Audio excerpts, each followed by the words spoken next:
उत्तर गीता दूसरा अध्याय छठा श्लोक। सिद्ध ने कहा, काश्यप, मनुष्य इस लोक में आयु और कीर्ति को बढ़ाने वाले जिन कर्मों का सेवन करता है वे शरीर प्राप्ति में कारण होते हैं। शरीर ग्रहण के अनंतर जब वे सभी कर्म अपना फल देकर क्षीण हो जाते हैं, उस समय जीव की आयु का भी क्षय हो जाता है। उस अवस्था में वह विपरीत कर्मों का सेवन करने लगता है और विनाशकाल निकट आने पर उसकी बुद्धि उल्टी हो जाती है। इस श्लोक में सिद्ध कौन से कर्मों की बात कर रहे हैं? सही और गलत कर्मों को कैसे जानें और तय कैसे करें? शरीर प्राप्ति से इनका क्या तात्पर्य है? विक्रांत कुमार है।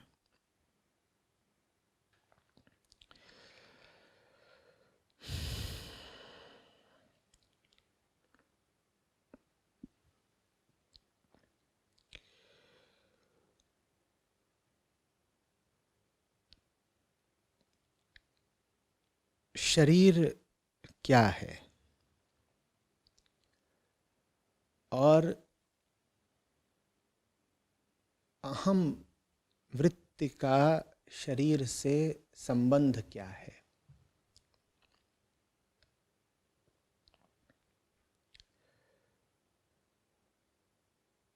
प्रकृति में शरीर की पैदाइश होती है, ठीक वैसे जैसे प्रकृति में सब पशुओं की, वृक्षों की, सब जीव जंतुओं की, पेड़ पर लगे एक फल की पैदाइश होती है।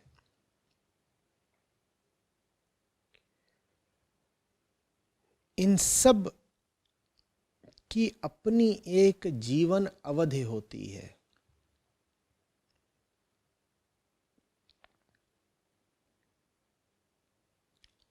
उस जीवन अवधि के उपरांत वो जो एक जीव होता है वो अपने पीछे अपने ही जैसे अन्य जीव छोड़कर, वो जो एक फल होता है वो अपने पीछे अपने ही जैसे अन्य वृक्ष छोड़कर विदा हो जाता है।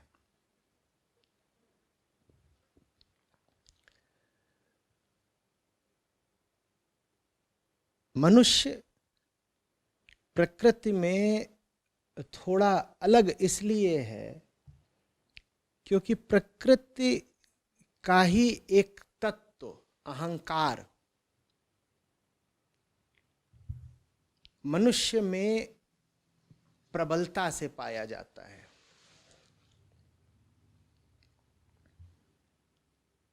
ऐसा है जैसे प्रकृति ही मुक्ति खोज रही हो मनुष्य की चेतना के माध्यम से।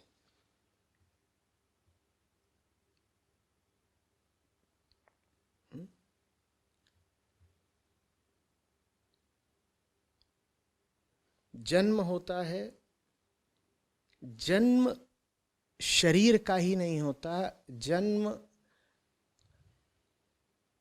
के साथ ही शरीर से अहम वृत्ति जुड़ी होती है। शरीर आते हैं जाते हैं, अहम वृत्ति कायम रहती है। इसीलिए इसी अध्याय में एक स्थान पर जीव को सनातन भी बोला गया है, क्योंकि प्रकृति में जीव आते जाते रहते हैं। प्रकृति तो सनातन है ना। अहम वृत्ति सब जीवों से जुड़ती रहती है, लगातार भी और क्रमवार भी। जीव आते जाते रहते हैं, अहम वृत्ति बची रहती है। लोगों में बहुत भिन्नता हो, पर एक भिन्नता बिल्कुल नहीं हो सकती। कोई नहीं होगा जो अपने आप को मैं नहीं बोलता। मैं के आगे वो क्या बोलता है वो बात अलग है।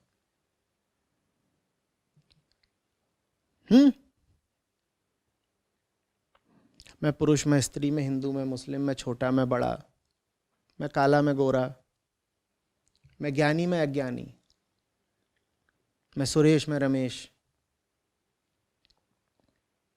मैं के आगे जो कुछ बोला वो मर जाएगा। वही जन्मता है, वही मरता है, क्योंकि वो शरीर से संबंधित होता है। ये जो मैं है ये बचा रह जाता है, और ये जो मैं है ये आत्मा नहीं है, ये मैं ही जीव है, ये मैं ही अहम वृत्ति है। इसी मैं को भगवत गीता में जीवात्मा कहा गया है। तीनों को एक ही पढ़ें,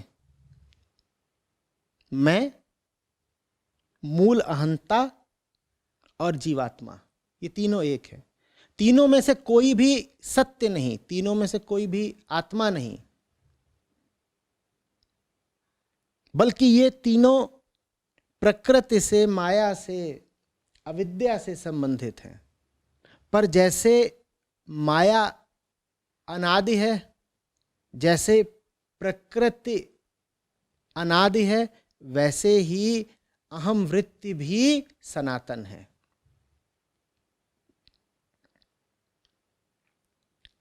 बात समझ में आ रही है? जानने वालों ने इस पर और गहराई से विवेचना करी। उन्होंने कहा कि कारण क्या है कि अहम वृत्ति शरीर के साथ जुड़ती है। कारण यह है कि अहम वृत्ति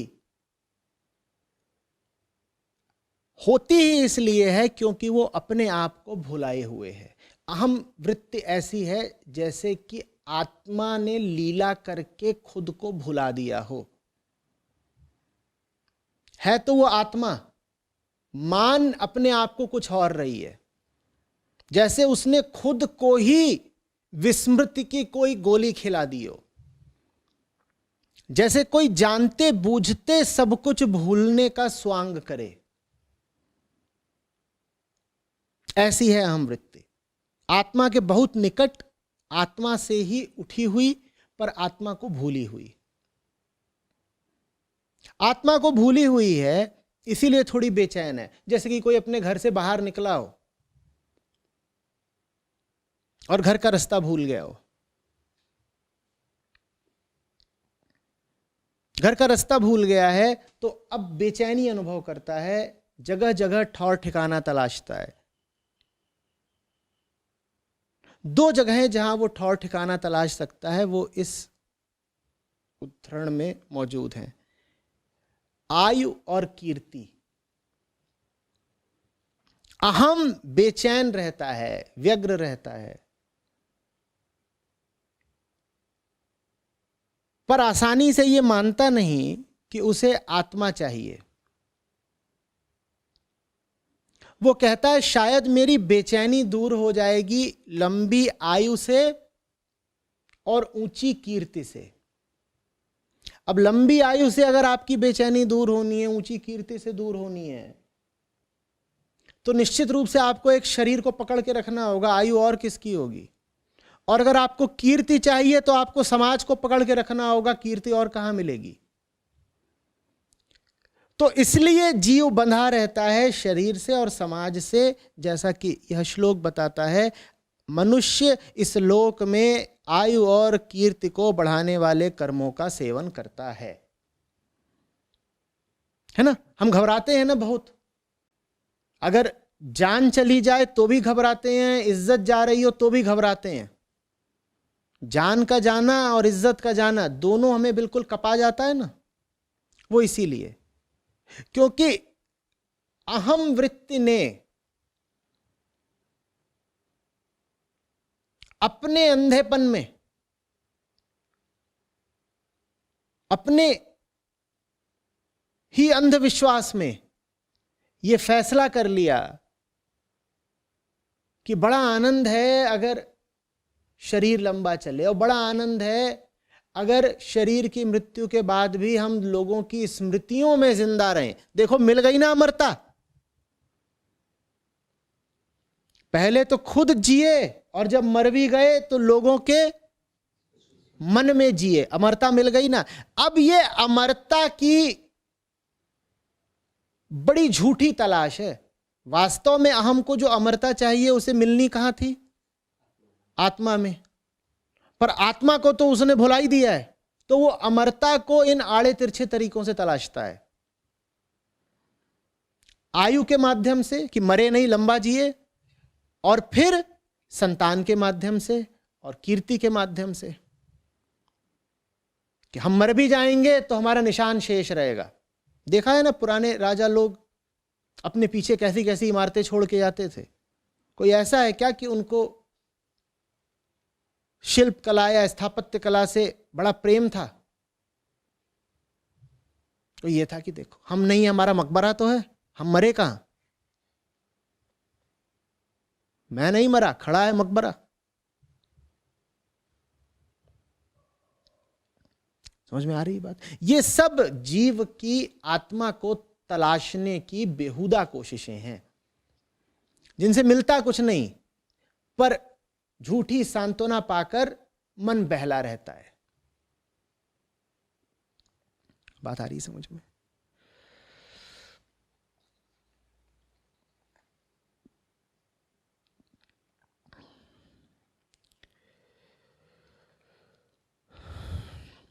फिर कहा है कि जब ये सब कर्म अपना फल देकर क्षीण हो जाते हैं, जीव की आयु का भी क्षय हो जाता है, फिर जीव विपरीत कर्मों का सेवन करने लगता है। विनाश काल आने पर उसकी बुद्धि भी उल्टी हो जाती है। थोड़ा व्यापक तौर पे समझेंगे। शरीर के साथ हमारा दो तरह का रिश्ता होता है, एक आशा का, दूसरा हताशा का। जब तक ऊर्जा रहती है, यौवन रहता है, तब तक शरीर से हमारा रिश्ता आशा का रहता है। कुछ मिल जाना इससे, कुछ मिल जाना इससे, कुछ मिल जाना इससे। और एक बिंदु के बाद, एक आयु के बाद, जब एक के बाद एक दिखने लगता है कि आशाएं परास्त हो रही हैं, कुछ हासिल नहीं हो रहा, तो शरीर के साथ हमारा रिश्ता बन जाता है हताशा का, कि इससे तो कुछ मिला नहीं है, जिंदगी बर्बाद है। शरीर के साथ हम चाहे आशा का रिश्ता रखें, चाहे हताशा का रिश्ता रखें, हम दोनों ही स्थितियों में शरीर को नुकसान ही पहुंचाते हैं। जब आप शरीर से ये आशा रखते हैं कि ऊंचे से ऊंचा आनंद आपको शरीर से ही मिल जाना है, तो जैसा कि इस अध्याय में वर्णित है, फिर आप बहुत अधिक द्रव्यों का सेवन करते हैं, काम का सेवन करते हैं, तमाम तरह की उत्तेजनाओं का सेवन करते हैं, और ये सब कर करके आप अपने शरीर को भी खराब करते हैं। जो शरीर से आशा रखेगा वो शरीर को बर्बाद कर डालेगा, और जो शरीर से हताशा रखेगा वो भी शरीर को बर्बाद कर डालेगा, क्योंकि अब वो शरीर का ध्यान रखना छोड़ देगा, खाना पीना छोड़ देगा। पहले क्या करता था? कहता था शरीर से बड़ा रस मिलता है। कौन सा रस? खाने का रस। कितने तरीके के स्वाद हैं, शरीर से हमें बड़ी आशा है। ये जो स्वाद है, इस स्वाद से जो हमें सुख की अनुभूति हो रही है, शायद वही परम आनंद है, तो खाए जाओ, खाए जाओ, खूब खाए जाओ। और ये करके उसने शरीर तबाह किया। और फिर एक बिंदु के बाद वो कहता है शरीर से कुछ मिलता जुलता तो है नहीं, मुझे इसका कोई ख्याल नहीं रखना, ना व्यायाम करना है, ना खान पान ठीक रखना है। और ये करते करते एक दिन शरीर क्षीण होके, दुर्बल होके गिर जाता है। वही ढाक के 3 पात, खाली हाथ आए थे, खाली हाथ चले गए। अहम ने जीवन यात्रा की शुरुआत की थी हाथ पसारे कि क्या पता शरीर के माध्यम से कुछ मिल जाए, और जीवन यात्रा का अंत भी हुआ हताशा में ही, कुछ पाया नहीं। स्पष्ट है?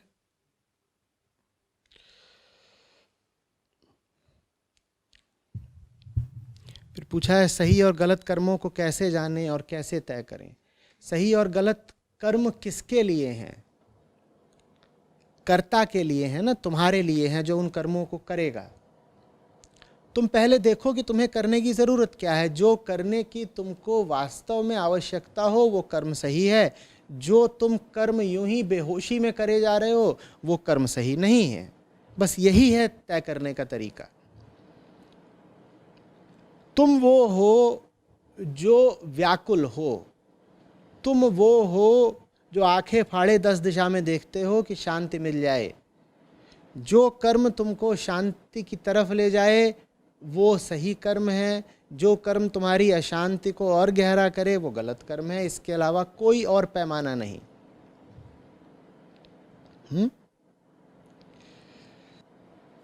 प्रदीप देशवाल हैं, दूसरे अध्याय के 6 और 7वें श्लोक से प्रश्न कर रहे हैं। उत्तर गीता श्लोक कहता है कि जब मनुष्य के विनाश का समय आता है तो उसकी बुद्धि उल्टी हो जाती है और वो विरुद्ध कर्मों में संलिप्त हो जाता है। तो पूछ रहे हैं कि आचार्य जी, क्या सबके जीवन में ऐसा समय आता है?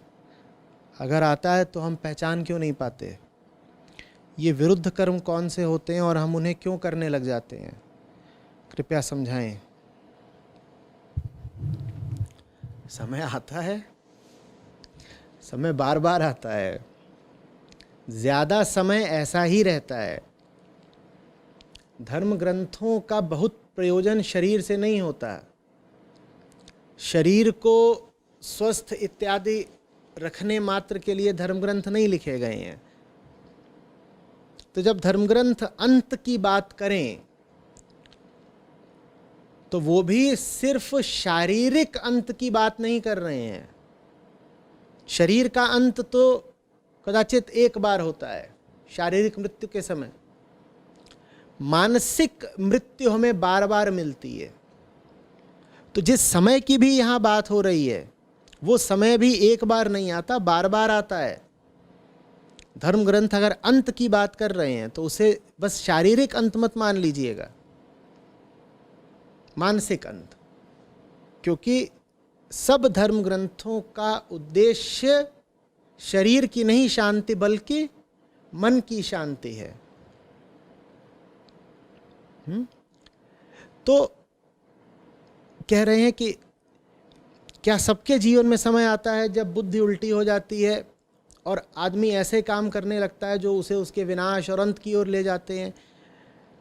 जितना भी हमें दुख मिला है इसका और कौन जिम्मेदार है? आत्मा सतत आनंद है, वहां न सुख है न दुख है। प्रकृति में कभी पीड़ा है और कभी रस है।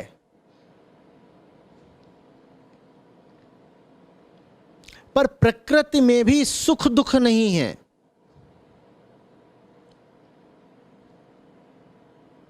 जीव प्रसन्नता जानते हैं और पीड़ा जानते हैं।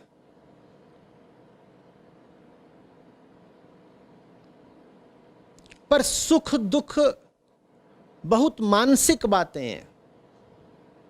सुख दुख अहंकार के संदर्भ के शब्द हैं। जीवों को वास्तव में सुख दुख नहीं होता। मैं पशुओं पक्षियों की बात कर रहा हूं। पशुओं पक्षियों को वास्तव में सुख दुख नहीं होता। हां, उन्हें दर्द जरूर होता है।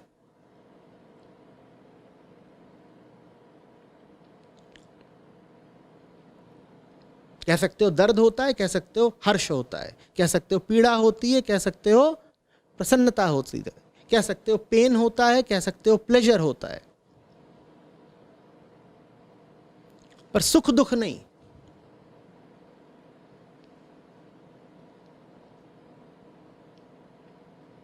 तो फिर सारा दुख है किसके लिए? ना आत्मा में दुख है, ना प्रकृति में दुख है।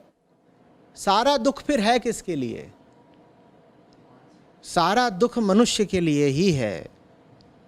और फिर मनुष्य को जो दुख मिल रहा है वो कहां से मिल रहा है? क्या आत्मा से मिल रहा है? आत्मा दुख जानती नहीं। क्या प्रकृति से मिल रहा है? प्रकृति भी दुख जानती नहीं।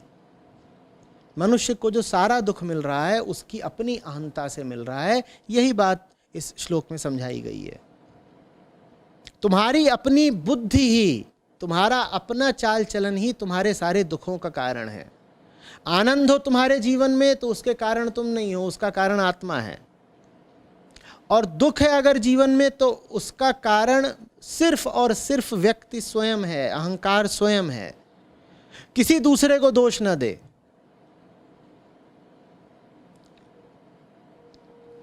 बात समझ में आ रही है? ये श्लोक इसीलिए है ताकि जिम्मेदारी न लेने की हमारी जो प्रवृत्ति है उसे रोका जा सके। अध्यात्म का मतलब होता है अपनी बुराई की जिम्मेदारी स्वीकारो। कुछ भी अगर तुम्हारे साथ ऐसा हुआ है जिसने तुम्हें दुख दिया है, पूरी तरह जिम्मेदारी स्वीकारो कि वो तुम्हारी करतूत है, और अपने आनंद और अपने हित की जिम्मेदारी बिल्कुल अपने ऊपर मत लो। तुम स्वीकारो कि तुम्हारे अहित की जिम्मेदारी तुम्हारी रही है, और तुम स्वीकारो कि अपना अहित रोकना तुम्हारी जिम्मेदारी है, लेकिन हित तुम्हारी जिम्मेदारी नहीं है। दुख के जिम्मेदार तुम रहे हो, तुम अपने लिए और दुख न पैदा करो, यह जिम्मेदारी तुम्हारी है। पर आनंद तुम अपने कर्ता भाव से, अपनी जिम्मेदारी से, अपने पुरुषार्थ से नहीं पा पाओगे, यह जिम्मेदारी मत अपने ऊपर ले लेना। हम बिल्कुल उल्टा करते हैं। हम कहते हैं मुझे अगर दुख मिला है तो उसका जिम्मेदार कोई और है, लेकिन आनंद पाने की जिम्मेदारी मैं अपने ऊपर उठाता हूं। उठा लिया बीड़ा, आनंद पाके रहूंगा। ये हमारी उल्टी बुद्धि है, यही सांसारिक बुद्धि है, यही सामान्य बुद्धि है, जो बिल्कुल उल्टी और विनाशोन्मुख बुद्धि है। मुझे अगर कोई तकलीफ मिली है जीवन में तो उसका जिम्मेदार कोई और है, लेकिन आनंद पाने की जिम्मेदारी मैं अपने ऊपर उठाता हूं। ये दोनों ही एक दूसरे से जुड़ी और एक दूसरे के बराबर ही बेहुदा बातें हैं। आध्यात्मिक व्यक्ति जानता है कि उसके सब दुख का जिम्मेदार वो स्वयं है, और अब उसकी आगे की जिम्मेदारी है और दुख न पैदा करना, और जो पुराने दुख पैदा कर लिए हैं उनका समर्थन न करना, उनका पोषण न करना। लेकिन आनंद प्राप्ति की जिम्मेदारी हमारी नहीं हो सकती। आनंद इतनी बड़ी चीज है कि वो हमारे किए, हमारे करे हमें नहीं मिलेगा। हम जब तैयार हो जाते हैं, हम जब दुख को पकड़ने की अपनी जिद छोड़ देते हैं, तब आनंद स्वयं ही प्रकट होता है। समझ में आ रही है बात? विपरीत बुद्धि किसे कहते हैं, समझ गए? बिल्कुल। जो बुद्धि अपने दुख की जिम्मेदारी दूसरों पर डाले और जो अपने आप को आनंदित करने की जिम्मेदारी अपने ऊपर ले। आपकी जिम्मेदारी ये नहीं है, आपका धर्म, आपका कर्तव्य ये बिल्कुल नहीं है कि आप कहें कि मुझे आनंद प्राप्त करना है या सत्य प्राप्त करना है। धर्म या कर्तव्य है झूठ को मिटाना, सच को पाना नहीं। झूठ को मिटाना। अहंकार ने झूठ पैदा करा है, अहंकार इतना ही कर सकता है कि उस झूठ को काट दे, मिटा दे। सच अहंकार ने पैदा नहीं करा है, तो सच अहंकार पाएगा भी नहीं। अहंकार वही करे जो उसके क्षेत्र में आता है, जो उसकी हैसियत, जो उसकी सामर्थ्य के भीतर की बात है। अहंकार की सामर्थ्य थी कि उसने तमाम बंधन और झूठ इकट्ठा कर लिए, और अब अहंकार की सामर्थ्य है और जिम्मेदारी है और कर्तव्य है कि वो उन सब झूठों को और बंधनों को काट दे और त्याग दे। इतना ही कर सकते हैं हम। और ये है सात्विक बुद्धि, शुद्ध बुद्धि। विपरीत बुद्धि इसके उलट चलती है। आ रही बात समझ?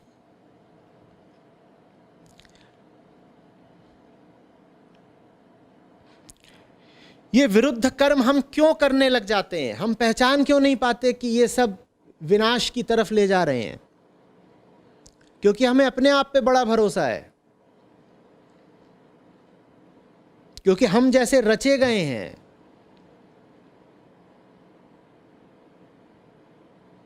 उसमें अहंकार को फिसलने ही फिसलने के बहुत सारे मौके और तरीके मौजूद हैं।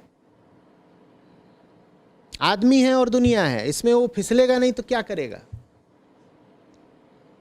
बर्बाद नहीं होगा तो उसका और क्या होना है? हाँ, बर्बादी से बचने के, जीवन सार्थक करने के जो तरीके दुनिया में मौजूद हैं उनकी हम उपेक्षा करते हैं, तो जो एकमात्र हमारे लिए आशा की चीज हो सकती थी हम उसको भी गंवा देते हैं।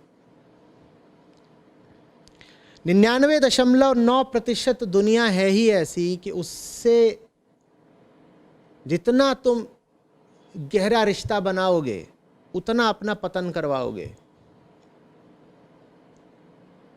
उतना तुम अपने विनाश और अंत की ओर बढ़ोगे।